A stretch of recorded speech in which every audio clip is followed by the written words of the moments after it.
విజయసాయిరెడ్డి అడుగులు ఏపీ రాజకీయాల్లో సంచలనం సృష్టించబోతున్నాయా? అంది అందకుండా, చిక్కి చిక్కకుండా విజయసాయి చేస్తున్న రాజకీయం దేనికి సంకేతం? షర్మిలతో విజయసాయిరెడ్డి భేటీ తెర వెనుక భారీ స్కెచ్కు కారణం కాబోతోందా?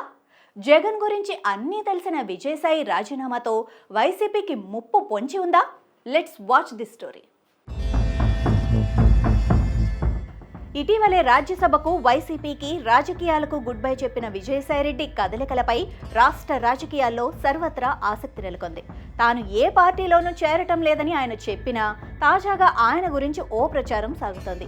విజయసాయిరెడ్డి 3 రోజుల క్రితం హైదరాబాద్లో షర్మిల ఇంటికి వెళ్లారని, దాదాపు 3 గంటల పాటు భేటీ అయ్యారని, అక్కడే లంచ్ కూడా చేశారని టాక్ నడుస్తోంది. ఈ విషయం ఇప్పుడు అటు వైసీపీలోనూ ఇటు కాంగ్రెస్లోనూ తీవ్ర చర్చకు దారితీస్తోంది.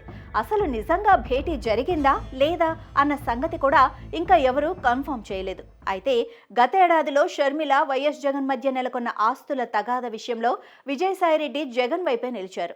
దాంతో అప్పట్లో ఆయనపై షర్మిల తీవ్ర స్థాయిలో మండిపడ్డారు. వైఎస్ విజయలక్ష్మి కూడా సాయిరెడ్డి నిజాలు చెప్పాలి అంటూ పత్రికా ప్రకటన విడుదల చేశారు.